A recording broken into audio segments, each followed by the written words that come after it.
ఆదిత్యాయ సోమాయ మంగళాయ బుధాయ చ గురుశుక్ర శనిభ్యశ్చ రాహువే కేతువే నమః. వృశ్చిక రాశి. విశాఖ 4వ పాదం, అనురాధ 1, 2, 3, 4 పాదాలు, జ్యేష్ఠ 1, 2, 3, 4 పాదాలు. ఈ రాశి వారికి తమ కంటే తక్కువ వారితో మాట పట్టింపులు, గొడవలు, కలహాలు ఏర్పడతాయి. ప్రయాణాలు బాగా జరుగుతాయి.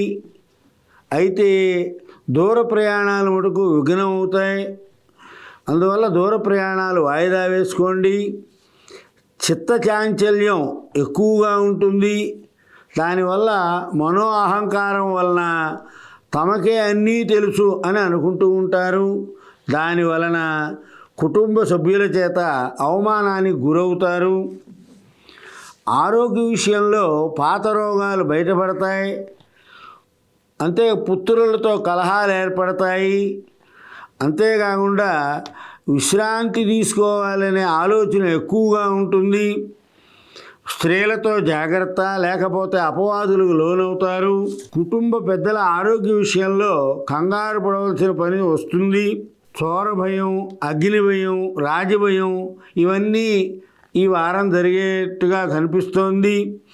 అన్నిటి యందు జాగ్రత్తగా లేకపోతే సంఘంలో అవమానం పొందవలసినటువంటి అవసరం వస్తుంది. వ్యాపారస్తులకు ఆదాయం బాగా ఉంటుంది. ఫైనాన్స్ వ్యాపారస్తులకి సమయానికి పైకం చేతికి అందుతుంది. బంధువులు, చిరకాల మిత్రులు వారు రావడం వల్ల ఆనందంగా కాలక్షేపం చేస్తాం. సంఘంలో కీర్తి ప్రతిష్టలు పెరుగుతాయి. పలుకుబడి పెరుగుతుంది. విదేశీయానం చేయాలనే కోరిక ఎక్కువ అవుతూ ఉంటుంది. కానీ ఇప్పట్లో ప్రయాణం చేయడానికి పరిస్థితులు బాగుండలేదు. బంధు ద్వేషం కలుగుతుంది. నీలాపనిందలు పడవలసి వస్తుంది.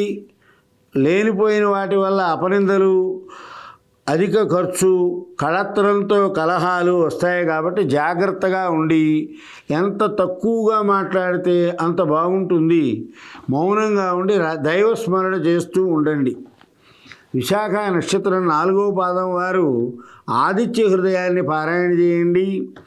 అనురాధ నక్షత్రం వాళ్ళు విష్ణు సహస్రనామం పారాయణ చేయండి. జ్యేష్ఠ నక్షత్రం వారు ఓం నమో భగవతే వాసుదేవాయ అనే మంత్రాన్ని 108 సార్లు పారాయణ చేయండి. మంచి జరుగుతుంది.